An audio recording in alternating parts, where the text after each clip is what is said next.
October 15, 2019. NBC Studios, Burbank. Margaret Cross had been watching Late Night with Conan O'Brien from her car in the parking garage for 23 minutes when the joke that would bring down the government hit the airwaves. George W. Bush, Halliburton. A punchline about missing billions that contained 7 classified code words. Maggie's blood went cold. She knew those words. She'd helped bury them 14 years ago. Within 4 minutes, black SUVs surrounded the building. Federal agents stormed Stage 6. The show went dark. Conan's confused face froze on every monitor as the network cut the feed. Someone had just used primetime television to expose Operation Sandcastle. Someone knew what happened in Crawford, Texas in 2005. Someone knew about the missing $2.8 billion. Someone knew she'd been there when they decided to let it disappear. The comedian kept smiling as they led him away in handcuffs. Before we jump back in, tell us where you're tuning in from, and if this story touches you, make sure you're subscribed because tomorrow I've saved something extra special for you.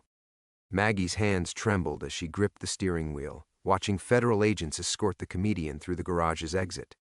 She should have left the moment she saw the first SUV, but her feet felt welded to the brake pedal.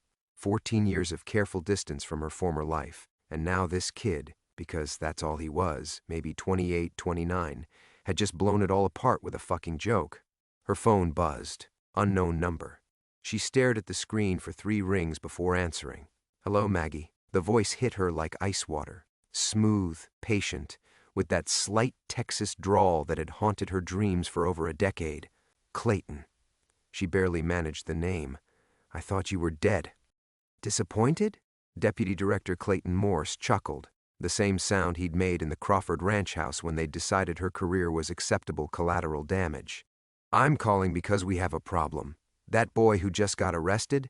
Danny Kowalski. Ring any bells? Maggie's mind raced through faces, files, connections. Then it hit her like a punch to the gut. Kowalski. Michael Kowalski. The accountant's boy. All grown up and apparently very, very angry. Clayton's voice carried that familiar edge, the one that had preceded some of the worst decisions of her career. He's been planning this for years, Maggie. The comedy career. Getting on Conan's show tonight, memorizing those code words. This wasn't some accident.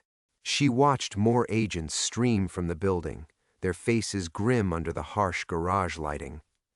What do you want, Clayton? The same thing you want. To keep this buried. Because if Danny Boy starts talking, if he has his father's files... Clayton paused. Well, let's just say your little security consulting business won't be your biggest concern. Maggie closed her eyes. Michael Kowalski, the Halliburton accountant who discovered the missing $2.8 billion, who'd tried to blow the whistle, who died in a car accident 2 weeks before he was supposed to testify to Congress, along with his wife, leaving behind a teenage son. You killed his parents. We protected national interests. There's a difference. Clayton's tone never wavered, but that boy doesn't see it that way. And now he's in federal custody with enough classified information to embarrass some very powerful people. A new SUV pulled into the garage, black and gleaming.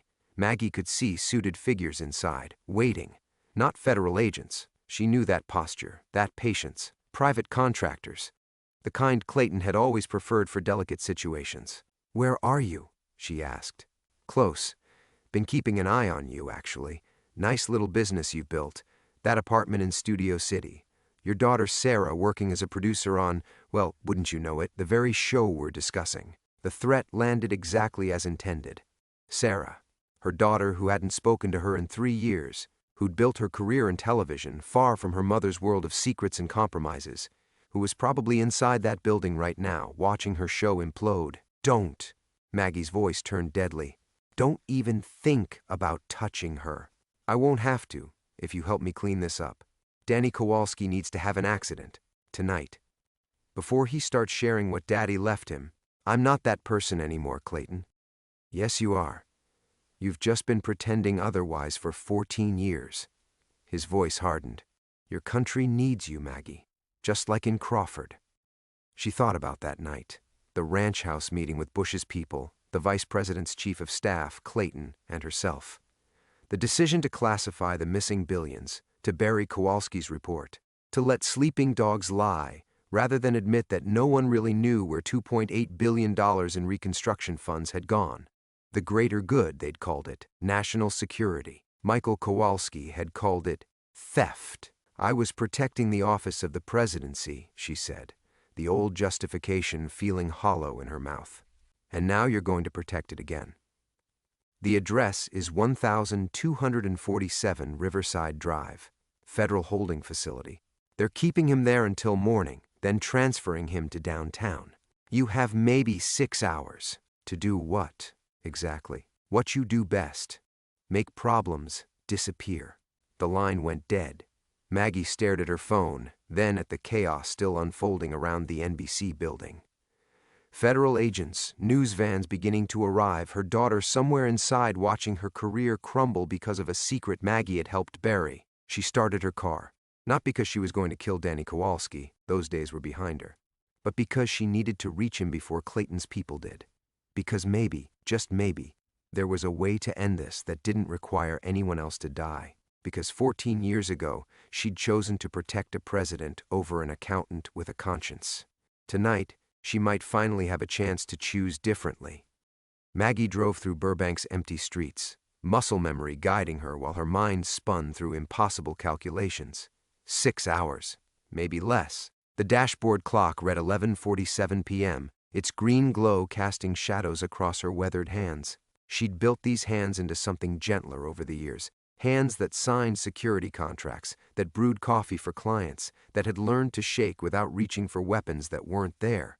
Her phone sat silent in the passenger seat, but she could feel its weight like a loaded gun. The radio crackled with news updates. Federal shutdown of NBC studios continues as sources report the comedian made unauthorized disclosures. She switched it off. The silence felt worse. Sarah's face flickered through her mind. 26 now, with their father's stubborn chin and eyes that had learned not to trust too easily.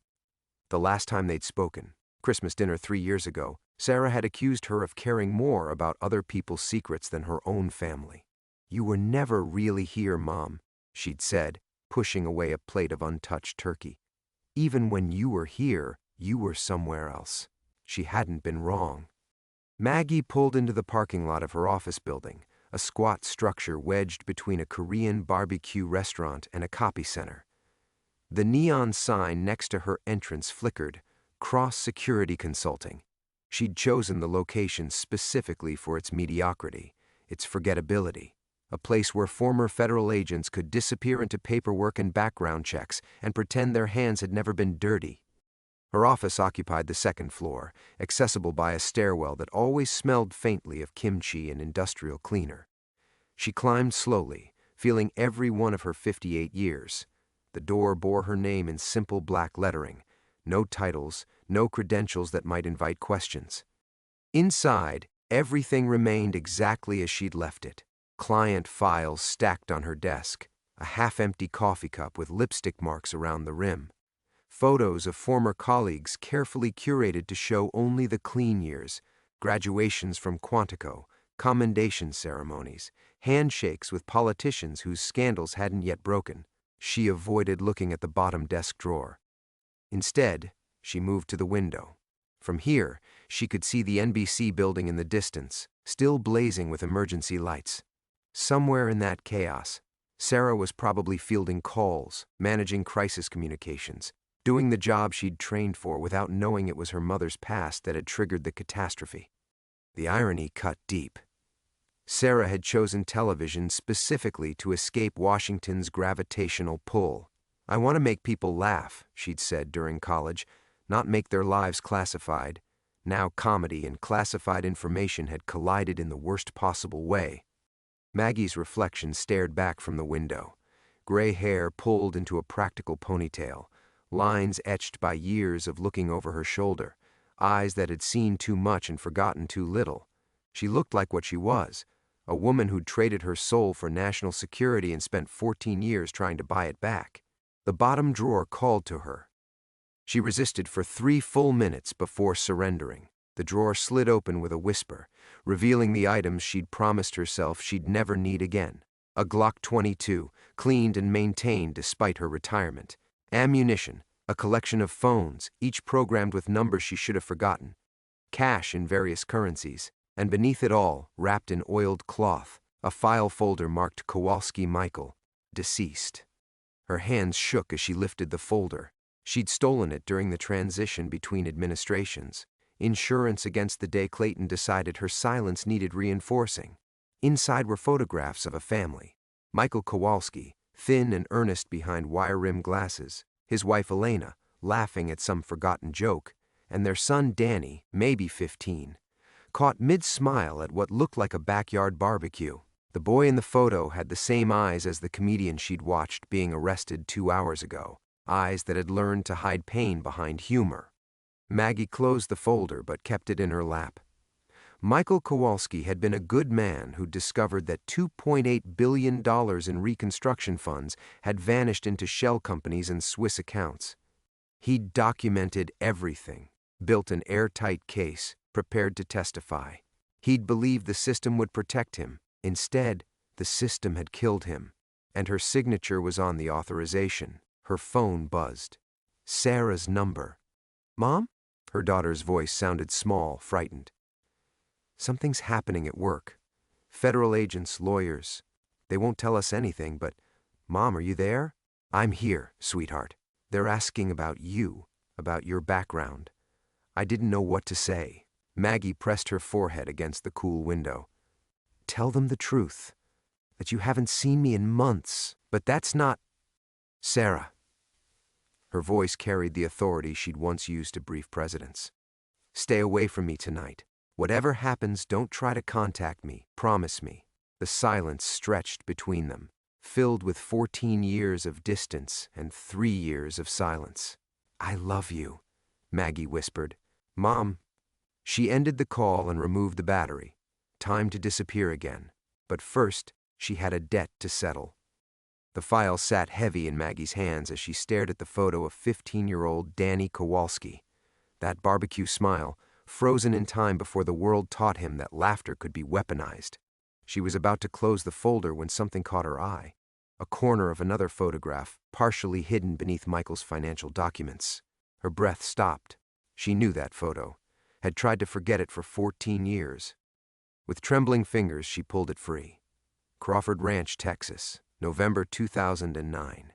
A group of men in casual clothes standing on the ranch house porch, their faces relaxed in the way that only came after making terrible decisions seem reasonable. Bush's people, the VP's chief of staff. Clayton, younger then, his smile sharp as a blade.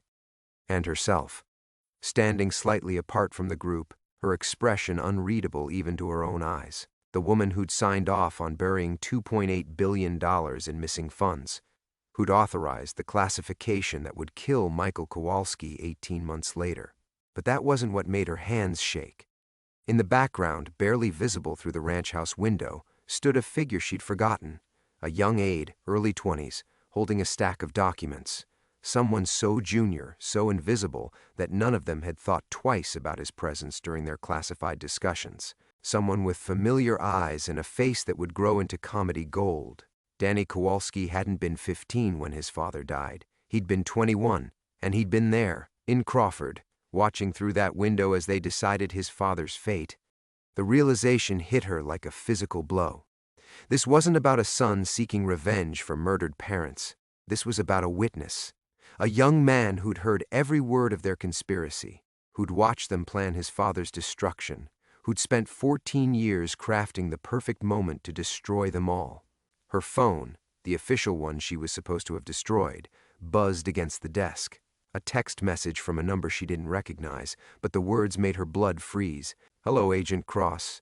Did you enjoy the show tonight? I've been practicing that routine for 14 years. D." Another message followed immediately. "I know you're reading the file. I know you found the photo." Surprised? Her fingers moved without conscious thought, typing, "How?" The response came instantly. "I put it there. Broke into your office 6 months ago. Amazing how rusty ex-federal agents get with basic security. Check your coffee cup." Maggie's eyes snapped to the half-empty cup on her desk, the one with lipstick marks she'd assumed were her own. But she hadn't worn lipstick in months. She lifted the cup with shaking hands and saw what she'd missed. tiny scratches in the ceramic, deliberately made. Letters, TIMESUP. You've been watching me, learning from the best. You taught me that night in Crawford that patience is everything, that the right moment is worth years of waiting. Thank you for that lesson. Maggie's training kicked in, her eyes scanning the office for signs of intrusion she'd missed. The client files on her desk, had they been arranged differently? The photo on her wall, the one of her Quantico graduation. Was it slightly askew? How many times had he been here? How long had he been planning this? Another text: my father believed in the system right up until it killed him, but I never had that luxury. I knew exactly who you people were from the moment I heard you laughing about acceptable losses through that ranch house window. Her phone rang, not the burner, her office line. She stared at it for 3 rings before answering. Cross security. The federal facility is a trap. Danny's voice was calm, conversational. Clayton's people are already there, waiting for you to show up so they can tie off loose ends. All of them. Why are you warning me? Because I don't want you dead. Not yet. She could hear machinery in the background, traffic, movement. I want you to understand something first, about the night you killed my family. You were protecting your careers. $2.8 billion disappeared into accounts controlled by Halliburton executives and Bush administration officials. My father had the bank records, the shell company documents, everything. You could have exposed the whole thing. Instead, you buried him. Maggie closed her eyes. The greater good. Whose greater good? His voice sharpened. The Iraqi families who never got clean water because their reconstruction money ended up in Swiss banks. The soldiers who died because equipment purchases never happened. Or just your greater good. The line went quiet, except for the sound of his breathing. I'm giving you one chance, he said finally. One opportunity to choose differently than you did 14 years ago. Walk away from Clayton. Stop protecting their secrets. Help me finish what my father started. And if I refuse, then tomorrow morning, every news outlet in America gets a package containing my father's complete files, including photos of you at Crawford. Audio recordings I made that night. Everything. The line went dead. Maggie stared at the phone, understanding with perfect clarity that her carefully constructed life had just ended forever. There was no going back now. Maggie sat motionless in her chair, staring at the dead phone in her hand. The silence in her office felt different now, not peaceful but predatory. Every shadow seemed to harbor Danny Kowalski's presence, every creak of the building's aging bones a reminder that her sanctuary had been violated months ago. She forced herself to breathe, to think. Danny had given her until morning, which meant maybe 6 hours before his father's files hit every newsroom in America. 6 hours to decide between destruction and... what? Betraying Clayton meant signing her own death warrant, but protecting him meant watching Sarah's world explode when the scandal broke. Her hands moved automatically, muscle memory from 2 decades of crisis management. She pulled out a secure phone, not the burner, not the office line, but the encrypted device she'd sworn never to use again. 3 numbers were programmed into it. She dialed the second one. It rang once. I wondered when you'd call. The voice belonged to Senator Patricia Hayes, former House Intelligence Committee chair, current keeper of Washington's most dangerous secrets. Watching the news tonight? Patricia, you need to disappear, tonight. Clayton's already made 3 calls in the past hour. 2 to Pentagon contractors, 1 to someone who doesn't officially exist. Hayes's voice carried the weight of someone who'd survived 4 decades in Washington by knowing which way the wind would blow. Whatever you're thinking of doing, don't. Maggie closed her eyes. If Patricia Hayes was scared, then Clayton had mobilized serious resources. Danny Kowalski has files. I know what he has. More importantly, I know what Clayton thinks he has. A pause, filled with the distant sound of papers shuffling. Margaret, that boy didn't just inherit his father's documents, he enhanced them. 14 years of digging, cross-referencing, building connections. He's got financial records linking the missing Reconstruction funds to current senators, sitting corporate boards, People who thought they'd buried that money so deep it would never surface. How bad? Cabinet-level bad. Supreme Court justice bad. Current administration bad. Hayes's voice dropped to barely above a whisper. He's not just threatening to expose the original theft. He's threatening to prove it never stopped. Maggie's stomach dropped. The money has been flowing through those same shell companies for 14 years, funneled into campaigns, infrastructure projects, private accounts. Your little Crawford meeting wasn't the end of the conspiracy, Margaret. It was the beginning. The weight of it hit her like a physical blow. They hadn't just covered up missing billions. They'd enabled an ongoing criminal enterprise that had metastasized through the entire system. Every election, every defense contract, every major policy decision potentially tainted by money that should have built schools and hospitals in Iraq. Her phone buzzed with a text. Your daughter just left the NBC building. Black sedan, license plate 4XG to 7,829. She looks upset. Maggie's blood turned to ice. Danny was watching Sarah. Right now. Another text followed. Relax. I'm not Clayton. But his people are 3 cars behind her. She's driving home, but they're going to intercept her at the Riverside off-ramp. You have maybe 8 minutes. Patricia, I have to go. Margaret, don't. She ended the call and grabbed the Glock from her drawer, checking the magazine with practiced efficiency. 14 rounds. Her hands moved with the muscle memory of a different life, one where killing was a tool of statecraft rather than a last resort.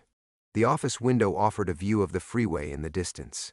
Headlights moved like fireflies against the darkness, each one potentially carrying her daughter toward danger. She'd spent 3 years telling herself that staying away from Sarah kept her safe. That distance was protection. But secrets were gravity wells. Eventually, everything got pulled in. Her office phone rang again. She almost ignored it, then saw the caller ID, Sarah, work. Mom? Her daughter's voice was tight with fear. There's someone following me. A black car. They've been behind me since I left the studio. Where are you? Passing the universal exit. Mom, I think they're federal agents, but something feels wrong. They're not identifying themselves and... Listen to me carefully. Do not go home. Take the next exit, any exit, and drive to the nearest police station. What's happening? This is about you, isn't it? About your old job? Maggie was already moving, grabbing the file, the weapons, the emergency cash. Sarah, I need you to trust me. There are people who want to hurt you to get to me, like what you used to do to other people. The question hit like a slap. Her daughter's voice carried years of suspicion finally crystallizing into understanding. Yes, Maggie whispered. Exactly like that. The line crackled with static and the sound of Sarah's accelerating engine. They're getting closer, Mom. What do I do? Maggie was already running down the stairs, keys in hand. Stay on the line. Keep driving. I'm coming. But as she burst through the building's exit, she found herself facing 3 men in dark suits. Professional, patient. The kind of men Clayton sent when talking had failed. The tallest one smiled. Agent Cross, we need to chat. Her phone was still connected. Sarah could hear everything. Sarah, hang up the phone. Maggie kept her voice steady, maternal, even as her free hand shifted toward the Glock concealed beneath her jacket. Right now. Mom, what's... Hang up. The line went dead. The tallest agent's smile widened, revealing teeth too perfect for government work. Private sector, then. The kind of contractors Clayton preferred when official channels couldn't provide the necessary deniability. Smart girl, the man said. Takes after her mother. Maggie's fingers found the gun's grip. What do you want, Johnson? His eyebrows lifted slightly. You remember me. I'm flattered. She remembered all of them. Johnson had been Blackwater before transitioning to more specialized work. The man to his left, Rodriguez, had been Delta Force until an incident in Kandahar made him unemployable through normal channels. The third one she didn't recognize, but the way he stood, the careful positioning of his hands, marked him as former agency. Clayton sent his best, she said. Should I feel honored? You should feel concerned. Johnson's voice remained conversational, but his eyes tracked every micro-movement she made. Your boy Danny made quite a splash tonight. 14 million people watched that show. Half the internet's already analyzing every word. And that concerns me how.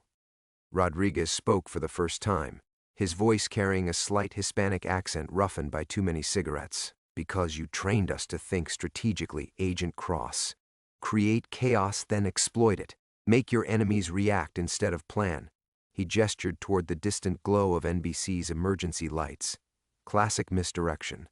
While everyone's focused on the comedy show, what's the real operation? The question hit her like a puzzle piece clicking into place. Danny's warning about the federal facility being a trap. His casual mention of following Sarah. The timing of this confrontation, perfectly orchestrated to keep Maggie from interfering with whatever was happening to her daughter. You're buying him time, she whispered. Johnson's smile became predatory, bright as ever. While we're having this pleasant conversation, young Mr. Kowalski is accessing a certain storage facility in Glendale, one that's been under federal surveillance for 6 months. Amazing how easy it is to track someone when they think they're being clever. Her blood chilled. You've been watching him. Watching, waiting, learning his patterns. Did you really think a civilian could outmaneuver people like us? The boy's good, but he's not professional. The unnamed third agent finally spoke, his voice carrying the flat affect of someone who'd killed without remorse. He thinks like an investigative journalist, not an operator. Methodical, thorough, but predictable. Maggie's mind raced through the implications. If they'd been monitoring Danny for months, then everything, the comedy show, the coded message, even his contact with her, had been allowed to happen. They weren't reacting to his plan, they were controlling it. Clayton's not trying to stop the files from being released, she said. He's making sure they get released exactly the way he wants them to. Now you're thinking like the woman who briefed presidents. Johnson's approval felt like acid. Partial truth is so much more effective than complete lies. Let some of the Crawford documents surface, the ones that implicate people already dead or safely retired. Sacrifice a few pawns to protect the kings. The storage facility. Danny thought he was retrieving his father's complete files, but he was walking into a trap designed to give him edited versions. Documents that would create a massive scandal while carefully omitting the ongoing conspiracy Patricia Hayes had described. The current operation, Maggie said. The money that's still flowing. Those files won't be in what he finds tonight. Bingo. Rodriguez lit a cigarette despite the no-smoking signs posted throughout the parking lot. Kid gets his revenge, media gets their feeding frenzy, public gets their sacrificial lambs, and the real business continues uninterrupted. Everyone wins. Except Danny. Except Danny Johnson's voice carried genuine sympathy. Unfortunately, traumatized sons of dead whistleblowers sometimes can't handle the pressure of public exposure. Tragic suicides aren't uncommon in high-profile cases. The casual way he said it, as if Danny's murder was already accomplished fact, sent rage flooding through her nervous system. This was what she'd become part of in Crawford. This machinery of death disguised as national security, grinding up idealists and calling it necessary. Where's my daughter? Safe, for now. Johnson checked his watch, a gesture calculated to remind her that time was running out. She's having car trouble on a very dark stretch of highway. Amazing how often BMWs break down when their brake lines develop sudden leaks. The words hit her like physical blows. Sarah was alone, stranded, vulnerable, exactly where Clayton needed her to be. Here's your choice, Agent Cross. Johnson's voice hardened, shedding its conversational tone. Come with us quietly.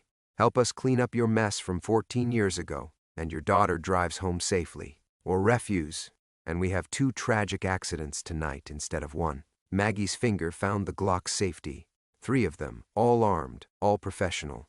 Even if she was lucky enough to drop all 3, Sarah would still die. But there was a third option. One that would destroy everything she'd spent 14 years protecting. I want to make a call first. Johnson's expression shifted from confident to cautious. No calls, no negotiations. Choose now. 1 call, Maggie repeated, her voice steady despite the adrenaline flooding her system. Give me 30 seconds, and I'll come with you willingly. No resistance, no complications. The 3 men exchanged glances. Rodriguez dropped his cigarette and crushed it under his heel. What kind of call? Insurance.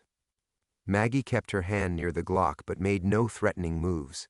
The kind that keeps everyone alive tonight. Johnson nodded to the unnamed agent, who moved closer but remained just outside her strike range. Professional courtesy between killers. Speakerphone. Any tricks and your daughter dies screaming. Maggie pulled out the encrypted phone and dialed the first number programmed into it, the one she'd sworn never to use unless the world was ending. It answered before the first ring completed. "Margaret?" The voice belonged to someone she'd hoped never to hear again. Deep, gravelly, carrying the weight of too many classified briefings and midnight decisions. "Hello, Clayton?" The silence stretched for several seconds. In the distance, sirens wailed, fire trucks heading toward NBC, or perhaps something worse. Johnson's eyes narrowed, but he didn't move to stop her. "It's been a long time," Clayton said finally. "I hear you've been having an interesting evening. Your boys are offering me a choice. Come quietly and help clean up Crawford, or watch my daughter die in a car accident." "Ah," another pause. "And you're calling me because I want to make sure we understand each other before I decide." Maggie's voice carried the weight of 14 years of carefully controlled rage. "About what really happened that night in Crawford. About what you told me versus what I learned later." Johnson's hand moved toward his weapon. She could feel the tension ratcheting up, but Clayton's voice remained calm. "Margaret, you're playing a dangerous game. The only game you left me." She took a breath, letting 14 years of suppressed truth flow into her voice. "You told me Thomas Kowalski was going to expose classified military operations, that lives would be lost if his intelligence leaked. You made me believe we were protecting soldiers. You were protecting bank accounts." The words came out harder than she'd intended. $2.8 billion that never reached Iraq. Money that went into shell companies controlled by your friends, your donors, your retirement fund. The silence on the other end stretched long enough that Johnson started to move. Then Clayton's laugh, bitter, exhausted, filled the parking lot through the phone's speaker. "You always were too smart for your own good." "Not smart enough. I believed you for 14 years. Maggie's voice cracked slightly. "I let you convince me that a good man deserved to die because his conscience was inconvenient. I helped you murder someone who was trying to expose the biggest theft in American history. Thomas Kowalski was a naive idealist who would have brought down a Republican administration and handed Iraq to the insurgents. The bigger picture was your offshore accounts in the Cayman Islands." The words hit like physical blows, and she could see recognition dawning in Johnson's eyes. He was beginning to understand that this call wasn't surrender. It was something far more dangerous. Account number 7738B, opened 3 days after Kowalski's death. Initial deposit of $47 million. Should I continue? The silence this time felt different. Heavier Johnson was backing toward his car, his hand moving to his earpiece. "Where did you get those numbers?" Clayton's voice had lost its casual confidence. "From your son." The words hung in the air like a death sentence. She could hear Clayton's breathing change, becoming rapid and shallow. "I don't have a son." "You do now." Maggie smiled, though there was no humor in it. "Danny Kowalski isn't just Thomas's boy, Clayton. He's yours, born 9 months after that conference in Berlin where you met his mother. Amazing what DNA testing can prove when someone's motivated enough to dig." Johnson was speaking rapidly into his earpiece, his face pale. Rodriguez had drawn his weapon, but seemed uncertain where to aim it. The third agent was backing toward the street, scanning for escape routes. "You've been trying to kill your own son," Maggie continued, her voice growing stronger with each word. "The boy you abandoned. The child who watched through a ranch house window while his father, his real father, was murdered by his biological father's orders." Clayton's voice, when it came, was barely a whisper. "That's impossible." 14 years of wondering why Danny survived that night when everyone else in his family died. Why a 10-year-old boy was allowed to walk away from a scene where you eliminated all the other witnesses. The pieces were falling into place now, the picture she'd never allowed herself to see. You knew. Even then, some part of you knew. Johnson's earpiece crackled with urgent whispers. His face had gone completely white. "Sir," he said into his microphone, "we have a problem." Clayton's voice exploded through the speaker, raw and desperate. "Stand down! All of you, stand down immediately!" Johnson's hand froze on his weapon. Rodriguez looked between the phone and his team leader, confusion replacing confidence. The unnamed third agent had gone statue still, waiting for orders that weren't coming. Sir Johnson's voice cracked slightly. "What are your instructions?" The silence stretched until Maggie could hear Clayton's labored breathing through the connection. When he spoke again, his voice carried the weight of a man watching his empire collapse in real time. "The operation is compromised. Extract immediately." "But the girl—" "Leave the girl alone!" The command came out as a roar, then Clayton's voice dropped to something raw and broken. "Jesus Christ, Margaret, how long have you known?" Maggie watched the three agents backing toward their vehicles, their coordinated confidence dissolving into confusion. "I figured it out tonight. The DNA evidence Danny collected, the timing of your affair with his mother, the way you've been trying to kill him without ever quite succeeding." She paused, letting the weight of it settle. "Some part of you has been protecting him all these years, even while hunting him." Rodriguez was already in his car, engine running. The unnamed agent followed suit.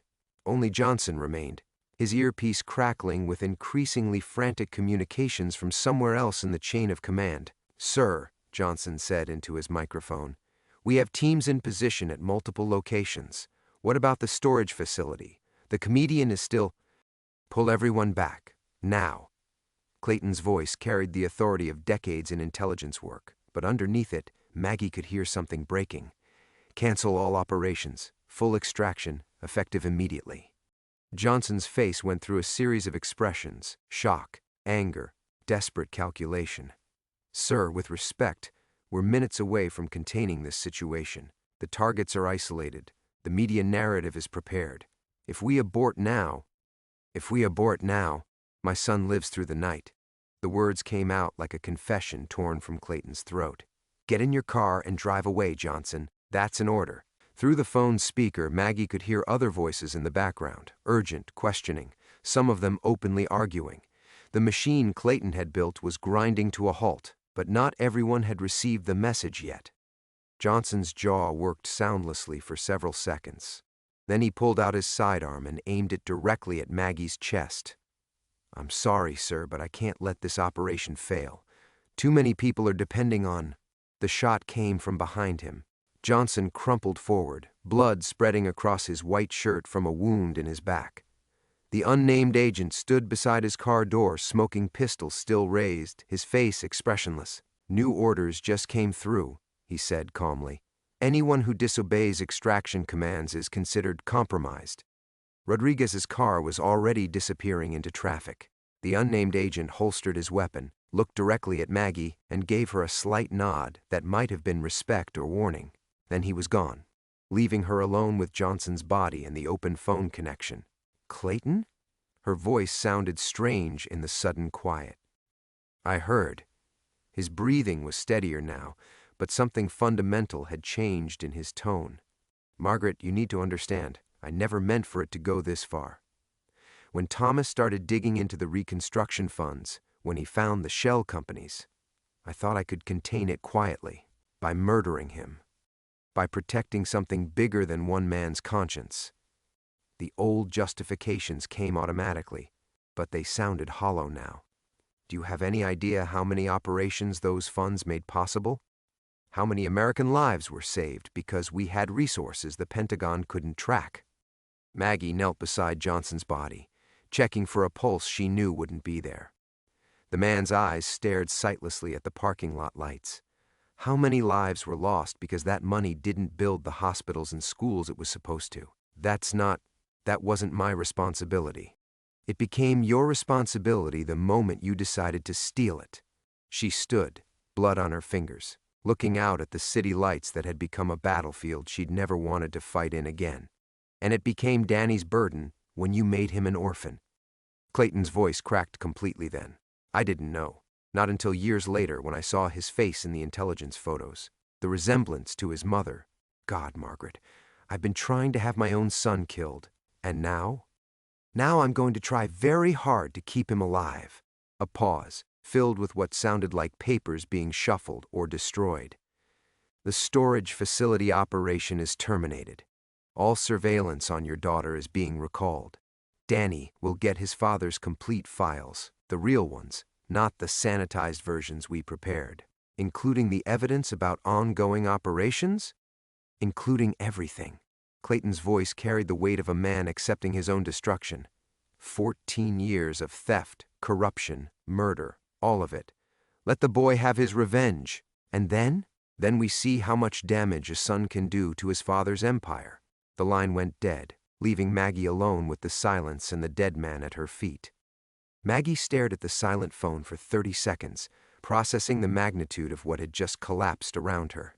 14 years of secrets, lies, and carefully maintained distances had crumbled in a single conversation. But Clayton's promises meant nothing if his subordinates decided to ignore his orders. She speed-dialed Sarah's number, her fingers trembling slightly as she waited for the connection.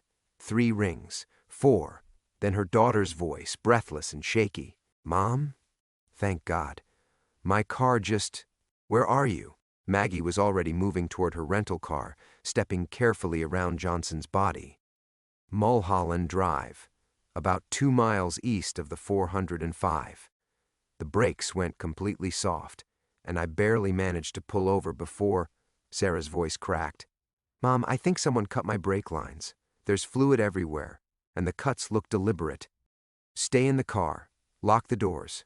I'm coming to get you." Maggie gunned the engine, tires squealing as she pulled out of the parking lot. "Sarah, listen to me carefully. Do you see any other vehicles? Anyone who might be watching?" A pause filled with the sound of her daughter breathing hard. "There was a van parked about a quarter-mile back when I pulled over. Dark blue, government plates. But it's gone now." The extraction order had reached them. Clayton's authority still carried weight, at least for now. But authority in intelligence circles was fragile, temporary. Other people had invested too much in this operation to let it die quietly. "Mom, what's happening? The studio lockdown, the federal agents, now this... It's about something that happened 14 years ago, before I left the service." Maggie took the on-ramp to the 101, weaving through late-night traffic with reflexes she'd thought she'd lost. Someone I helped once, someone I should have protected instead. The city streamed past her windows. Anonymous lights, civilian lives continuing in blissful ignorance of the shadow war being fought around them. She'd spent 14 years trying to become one of those lights, ordinary and safe. Tonight had proven that escape was an illusion. Her phone buzzed with an incoming text from an unknown number. "Danny is secure. Files retrieved. Meet at Griffith Observatory in 2 hours if you want answers. P. Hayes, Patricia Hayes, the whistleblower whose testimony could bring down the current conspiracy, assuming she lived long enough to deliver it." Maggie typed back, "Coming. Bringing backup?" The reply came immediately. "Trust no one official. This goes higher than you think." Maggie reached Mulholland Drive in 12 minutes, pushing the rental car harder than its suspension was designed to handle. She found Sarah's BMW pulled onto the narrow shoulder, hazard lights flashing, brake fluid pooling beneath the rear wheels.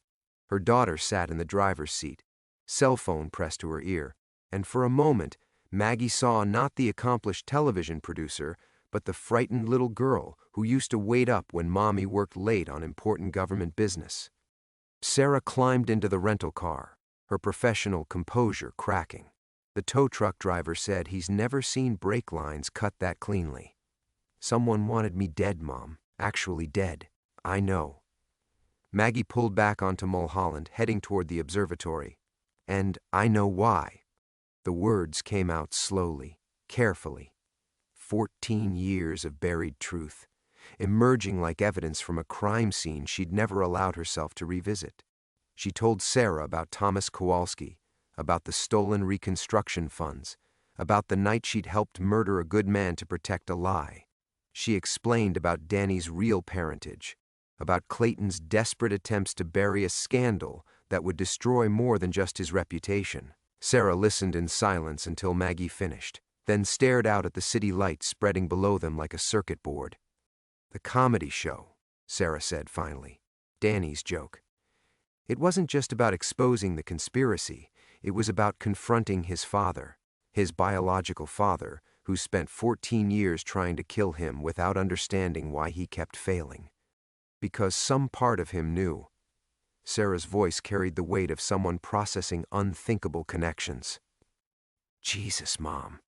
That's why you left the service, not because of some generic moral crisis, because you helped a father murder his son's family."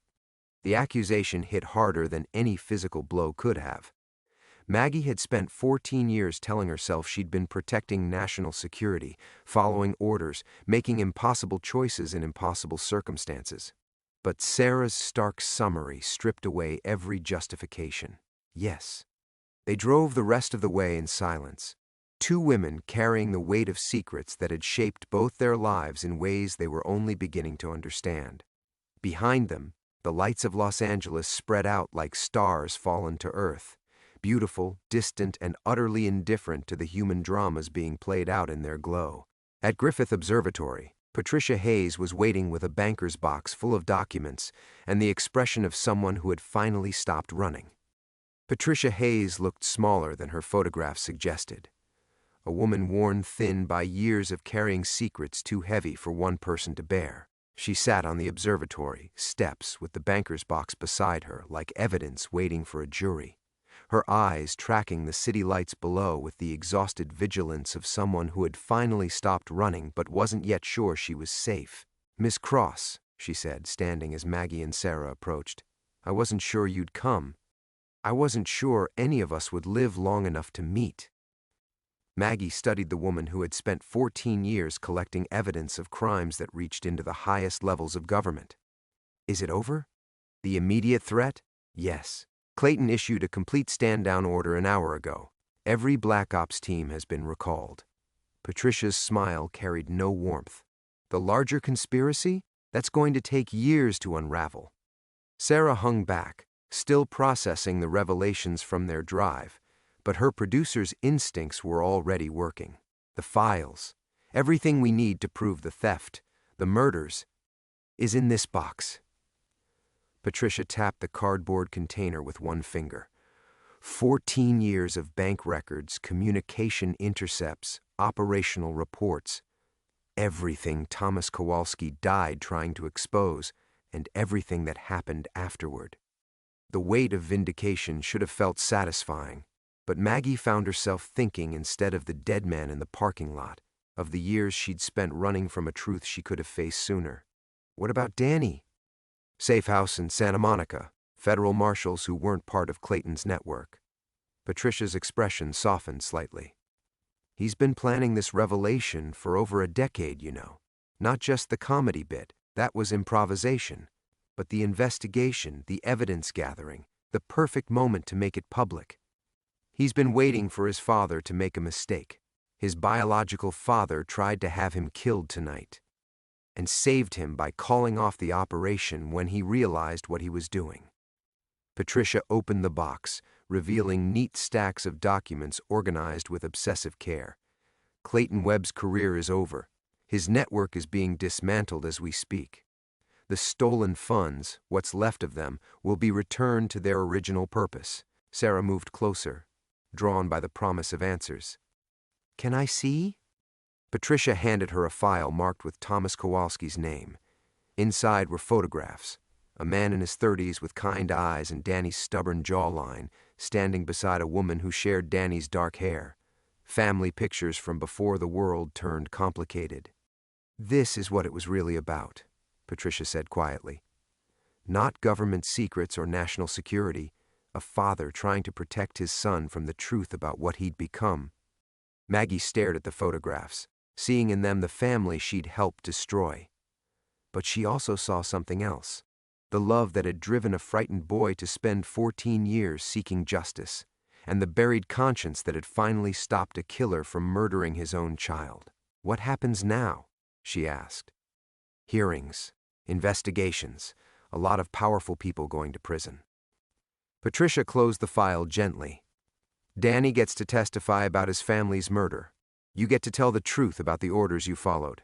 And maybe, eventually, something like justice. The city spread below them, millions of lives continuing in patterns of ordinary hope and struggle.